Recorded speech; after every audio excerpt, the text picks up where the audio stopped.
루펜 여러분, 안녕하세요. 이그스 칼럼에 오신 분들 환영합니다. 이번 영상은 24시즌 시즌 정리를 시작하겠습니다. 첫 시작을 2차 드래프트로 영입된 새 선수 이야기를 하면서 시즌 정리를 하려고 합니다. 아무래도 시즌이 끝나지 않았습니다. 그러다 보니 기록 갱신이 일어날 선수들이 있기 때문에 어느 것부터 시작을 해야 할까 생각을 해보았는데 2차 드래프트로 온 선수들이 시즌을 마무리한 것으로 보입니다. 그런 이유로 시즌 정리 첫 영상 2차 드래프트로 영입된 새 선수 이상규, 배민서, 김강민 선수부터 시작하겠습니다. 영상 시작합니다. 시즌 정리 10월달 넘어서 시작을 하려고 했습니다. 아직 시즌이 남아있기도 하고 그런데 시즌 관심도가 급격하게 하락을 했다는 것이 느껴집니다. 고집을 부리면 아무것도 안 되겠다 생각을 해서 조금 일찍 시즌 정리를 시작하겠습니다. 마침 5강 도전도 완전히 끝나기도 한 상황 주제에 맞추어서 영상이 올라갑니다. 관심을 가져주면 감사하겠습니다. 폐지가 되었던 2차 드래프트가 다시 부활을 했습니다. 규칙이 재조정이 되고 그 규칙에 따라 각 팀은 필요한 선수들을 영입하면서 나름 성공적인 행사가 되었습니다. 하나 구단은 5명의 선수를 선택할 수 있는 기회에서 3명의 선수를 지명합니다. 1라운드 이상규, 3라운드 배민서, 4라운드 김강민 선수를 지명하면서 화제의 팀이 되었습니다. 결과적으로 돌아본다면 성공적인 드래프트였다 할 수 있을 것 같습니다. 어쨌든 세 선수 모두 1군에 올라왔고 특히 이상규 선수는 선발로 기회를 받으면서 가능성을 보여주었기 때문에 우려스러웠던 부분을 불식시키고 한화에 녹아들었습니다. 젊은 외야수를 왜 뽑지 않았는가 지적이 있기는 했지만 그래도 손해를 보지는 않는 것 같아서 다행입니다. 가장 먼저 기회를 받은 건 김강민 선수입니다. 처음엔 대수비, 대타로 활용할 계획과 선수들이 김강민 선수와 훈련을 하면서 무형의 가치를 배우기 바라는 마음으로 김강민 선수를 데려왔습니다. 손혁 단장은 당시 우리 외야 수비가 약하다. 대수비, 대타로 그만한 자원이 아직은 우리 팀에 없다고 생각을 했다. 젊은 외야수들의 수비 쪽을 업그레이드 시켜줄 수 있다고 생각이 들었다는 이야기를 하면서 영입의 이유를 이야기했고 시즌을 같이 시작하면서 힘을 보탠 김강민 선수입니다. 김강민 선수는 수비 쪽에서는 가치를 보여주었지만 타격에서는 아쉬운 성적표를 보여주어야 했습니다. 타율 이하 이쁜 살이 역시나 나이를 속일 수는 없다. 번번이 햄스트링 문제로 1군, 2군을 왔다 갔다 해야만 했고 출루율, 장타율 부분에서도 가치를 보여주지 못하면서 결국 7월 17일 퓨처스로 내려간 상황입니다.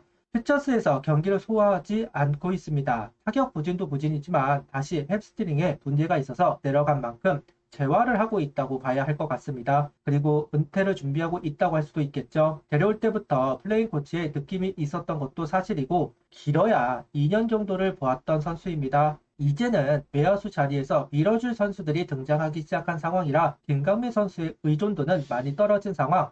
은퇴 이야기가 나올 만한데 아직까지는 은퇴한다는 소식이 들려오지는 않는 것 같습니다. 김강민 선수 성공적으로 보시나요? 질문을 주신다면 네, 그렇다고 이야기를 할 겁니다. 김강민 선수 때문에 많은 변화가 있었던 것은 아닙니다. 그래도 스프링 캠프부터 어린 유망주들과 훈련을 하면서 영향이 없었다고 할 수는 없습니다. 교통정리가 되지 않았던 야수 파트였기 때문에 눈에 보일 만한 성과가 있지는 않았지만 경기를 하면서 수비에 대한 어드바이스를 하는 모습들이 있었고 어린 선수들의 수비 능력은 분명 향상되었습니다.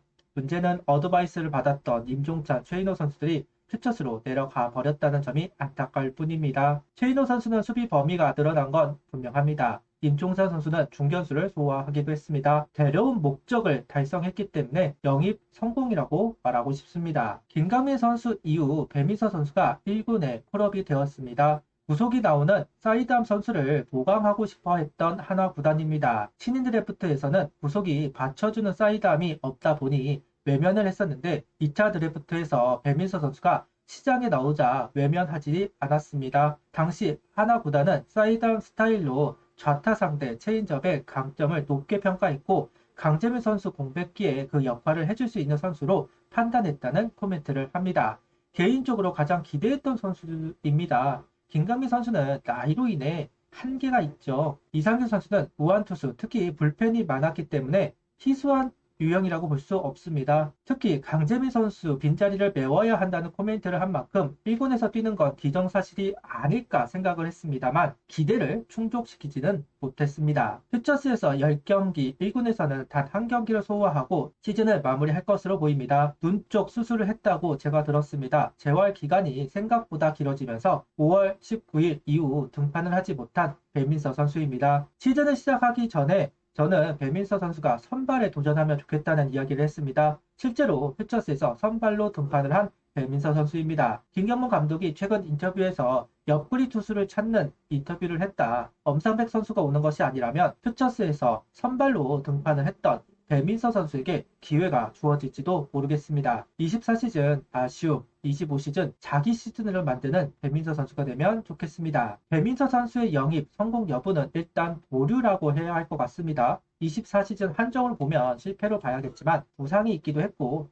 제대로 기회를 받은 것도 아니긴 합니다. 그래서 일단 보류, 25시즌 활약을 봐야 할 것 같습니다. 25시즌도 똑같이 재활을 하거나 부진하면 그때는 실패 사례에 들어갈 것으로 보입니다. 앞서도 이야기를 했지만 배민서 선수는 선발에 욕심을 가지고 도전을 하면 좋겠습니다. 현재 선발 꼭 필요합니다. 김민우 선수가 언제 복귀할 것인지, 김기중 선수는 언제 군대를 갈 것인지 선발로 활용할 선수들이 필요한 상황, 배민서 선수가 한화에서 가치를 보이기 위해서는 선발을 할 필요가 있다고 봅니다. 마지막으로 이상규 선수가 기회를 받았습니다. 2군을 왔다 갔다 하면서 아쉬운 행보를 보였던 이상규 선수입니다. 일정 일수를 채우는 1라운드 지명이기 때문에 반드시 1군에서 기회를 주어야 했던 선수.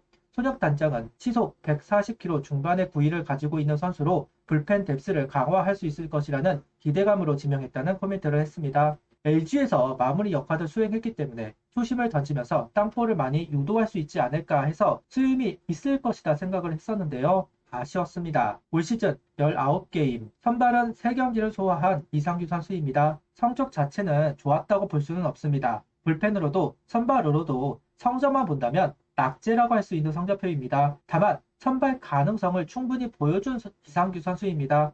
두 번째 선발 등판에서는 난타를 허용했고 세 번째 등판에서는 5회까지 공을 던지기는 했습니다. 김경문 감독이 선발이 더 필요하다는 이유로 이상규 선수를 선발로 기용하고 있는데요. 올 시즌보다는 25시즌이 더욱 활용도가 높아질 것으로 보입니다. 이상규 선수의 성공 여부는 쪽박은 면했다는 말이 정확할 것 같습니다. 아직 이상규 선수를 영입해서 결과를 얻어낸 것은 아니기는 합니다. 그래도 이상규 선수의 선발 가능성을 확인했고 최소한 롱맨으로 활용할 수 있다는 것을 확인할 수 있었기 때문에 쪽박은 면했다. 정말 25시즌에 선발로 가치를 보이고 성적을 만들어낸다면 그때야말로 영입 대박이라고 볼 수도 있을 겁니다. 개인적으로는 커브가 키로 보이기는 합니다. 시즌 정리 첫 영상으로 2차 드래프트로 온 세 선수를 주목해 보았습니다. 25시즌에도 많은 변화가 있을 것으로 보이는 상황. 김강민 선수는 은퇴를 할 가능성이 높겠지만 이상규, 배민수 선수는 이제 1군을 중심으로 활약해야 하는 선수들입니다. 주도적인 역할을 하기를 바라면서 24시즌 수고 많았습니다. 구독, 좋아요, 알림 설정 부탁드리며 영상을 봐주셔서 감사합니다.